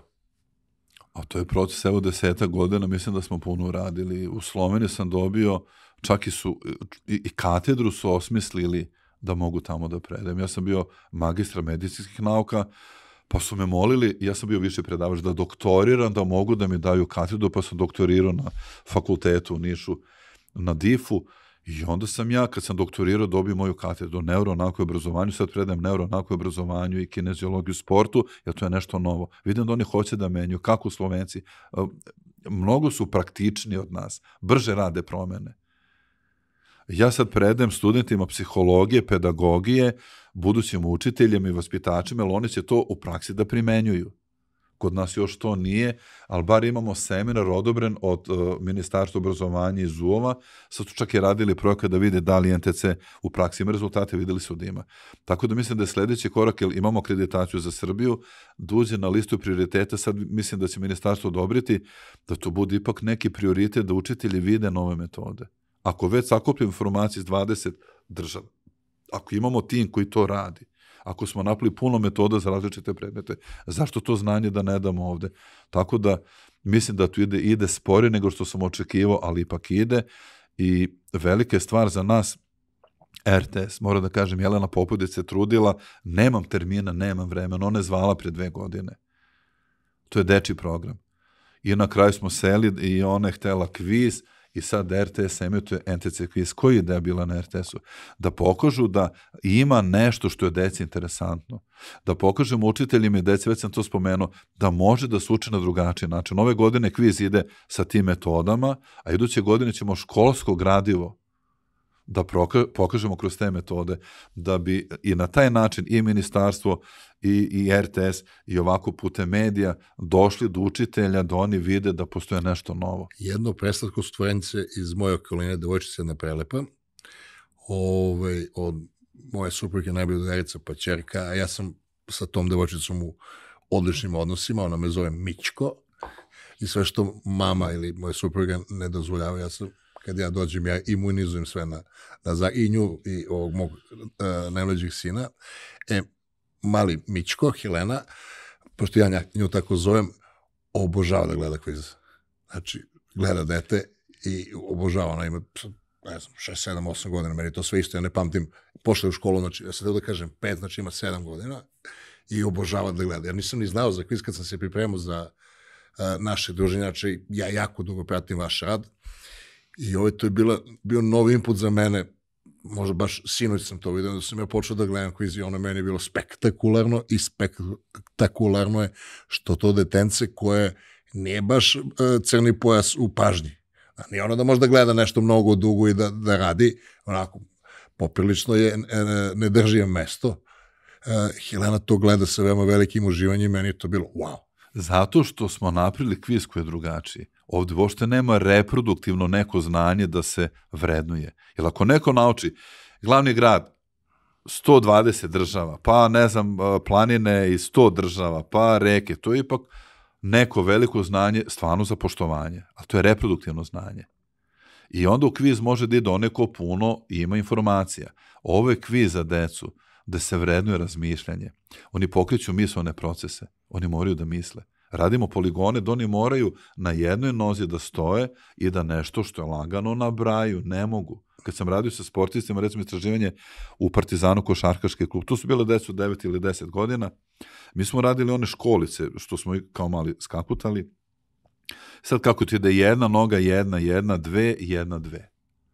I onda merimo vreme, nemojte da jurite, skačite najnormalnije, da merimo vreme, to je bilo recimo 2,5-3 sekunde. Onda sam je dao drugi zadatak. Tu su bile kartice, izvuče karticu i piše recimo divlje životinje. I on kreće da skače, u svakom skoku izgovara životinju. Lav, lisica, slon, tigar, stane, ljulja se, krokodil, skakali su oko 9 sekundi. Sad ako gledamo razliku 3 sekunde i 9, to je 3 puta više. Znači oni kad misle ne mogu da se kreću. Oni stanu, gube ravnotežu. Onda sam radio sa reprezentacijama, radim recimo rukometne reprezentacije Hrvatske, pa sam radio Olimpijski komitet Slovenije, da ne nabrajam. Kad radim sa sportistima koji jesu svetski prvaci, ne mogu da urade ovaj test. Znači oni krenu motorički, urade, ali kad moraju motorički i misleni proces da ujedine, dolazi do blokade. Zašto? Jer nije potpuno integrisan taj proces kretanja i misli. Zašto je to važno? To je mozak morao da radi u našoj evoluciji besprekorno da bi preživeli. Mi gubimo neke naše evolutivne sposobnosti i moje posao da deci vratimo te biološke sposobnosti, ali moram da kažem, neki roditelji ne shvataju, kažu ja hoću da napravim robot od dece. Ne. Hoću da napravim zdravo, srećno dete koje koristi svoje biološke potencijale, to što mu je priroda dala. Zašto je važno u pokretu da mislimo? Recimo, zamislimo svi da se nalazimo, ajmo, pre 300 godina negde na planini. Otišli smo od naše drvene kuće 3 minute. I vidimo u dolini vukovi zavijaju, znači to je negde mart, april, zima je, oni su gladni i vidimo zavijaju i kreću prema nama. I vidimo da trče prema nama. Iz doline njima treba do nas 3 minuta, a nama do kuće treba 3. I kreće trka za život. Tako da ljudi lakše shvate. Znači, mi sad trčimo kao Usain Bolt. Svi mehanizmi su se uključili. Mozak je sve rezerve uključio. Mišići brže rade, jači su i mi trčimo sprint života. Mi moramo stići do kuće pre vukova. I u tom trčanju vidimo sa leve strane potok. I pomislimo, daj da preskočim potok, da zavaram trag. Oni će po tragu da me nađu. I taman da krenem, mozak kaže, ne, stani. I vraćamo u detinjstvo. Kad god si bio mali, ti si padao kad se trčao preko mokrog kamenja. Mozak nas usporava, pređemo potok polako i sa druge strane sprint. I stižemo u kuću pre vukova. Zašto? Mi smo izgubili preko tog potoka 6 sekundi, a vukovi dok su našli ponovo trag 20. I mi smo stigli 5 sekundi pre njih.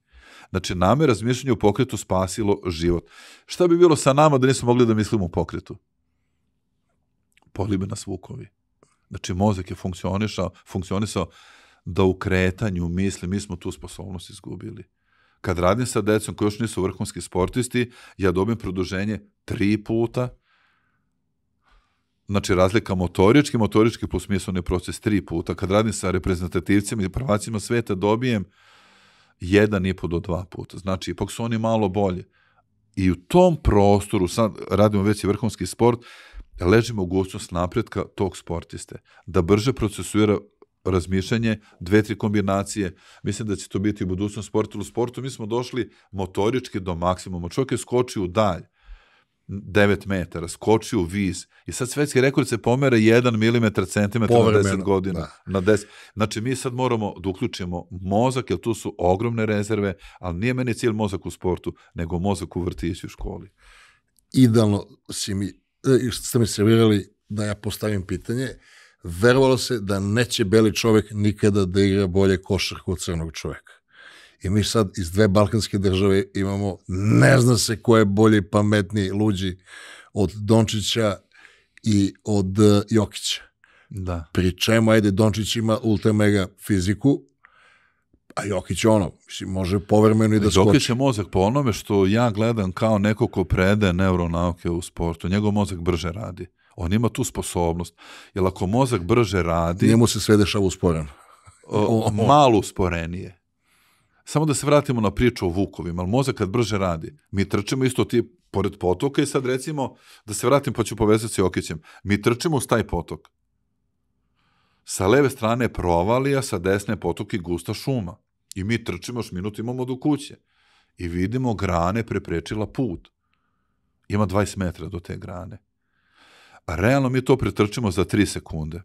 Ali pošto mozak jako brzo radi, jer je životna opasnost, nama te 3 sekunde izgledaju kao 30 sekundi. Zašto mozak to radi? Mozak ubrzava da nam uspori vreme. I mi dok trčimo tih 3 sekunda, a nama to izgleda nikad da stignemo, znači mozak brzo radi, nama se čini da je to 20 sekundi. I mi trčimo nikako do te grane da dođemo i trčimo i gledamo i shvatimo da je šuma puna zelenog lišća, da je to već, recimo, april krenulo lišće, a vidimo ovo drvo da je potpuno suvo i shvatimo, pa to je suva grana.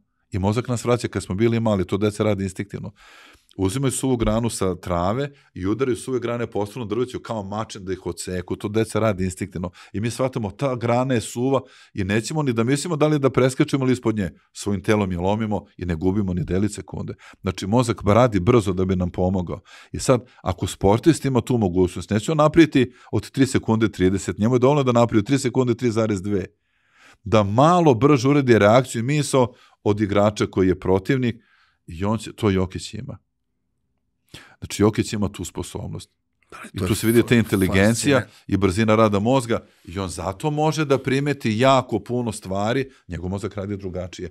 To nije utrenirano. On je to razvio, to se razvio kroz rano detinjstvo. Sad šta je, kako je radio? Možda ona škola bez dvorišta. Možda, bez ograde. Da, ali ima tu sigurno puno faktora, ali hoću da kažem, rad mozga. Ako hoćemo da radi malo brže, imamo čak i metode, tu uvodimo neke sportove. Imamo čak sad na fakultetu da predamo u Novom Sadu Teams, jedan od studenta radi Ivan, konjički sport, preskakanje prepona. I sad je pitan profesore, da li ja mogu to da probam? Ima devojčica talentovane, jaše konja, preskače preponi, kaže imam problem, on je talenat, ima fokus i sve, ali kad preskače preponu, prvu preskuči drugo, nekako kaže kao da i brzo stižu i onda treću sruši. Onda preskoči četvrtu i peta kada brzo stiže i sruši je. I onda smo planirali, rekao sam kako izgleda trening, onda mi pokazao kako izgleda trening, analizirali smo, ajde probi da uradiš to i to. I onda sam radio 2 meseca. 3-4 treninga nedeljno, ovo moje radio 15 minuta. Šta se dogodilo posle tih par meseci? Ona je dotrčala posle jednog takvog treninga ili takmičenja, kaže, treneru, desilo se čudo, kaže, šta je bilo? Kada mi je neko usporio vreme? Preskoči prvu preponu, nikako da dođe do druge, preskoči drugu, nikako da dođe do treće, ima vremena da se namesti. Znači, kod deteta od 15 godina možemo nešto raditi za 2-3 meseca. Kod seniora možda za godinu dana. Jedino daljinskim da usporimo.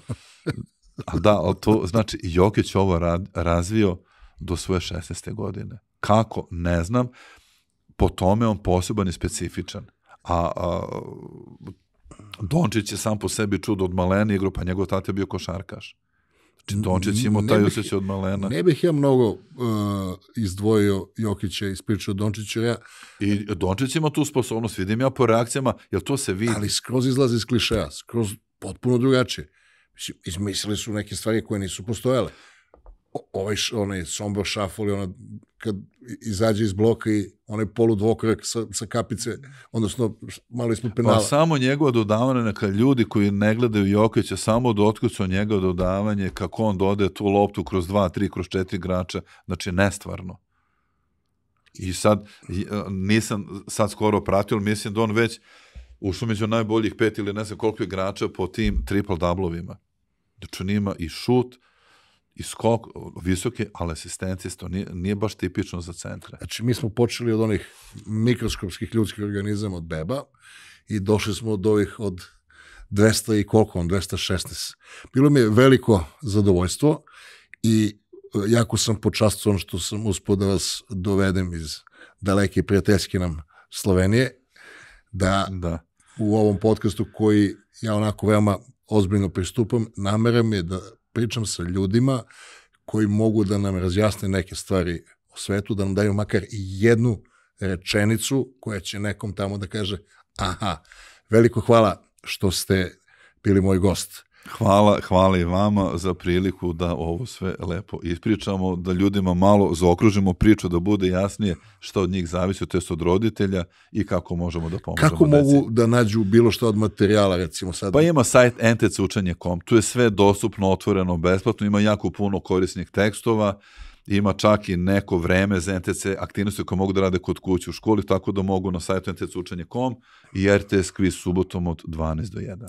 Ja ću staviti u opis videa. Dragi gledoci, imao sam veoma veliko zadovoljstvo kao što vidite, a vi ako niste zapratili, zapratite kanal Milan Strongman TV, pritisnite ono zvonce da izlazi notifikacije i gledamo se.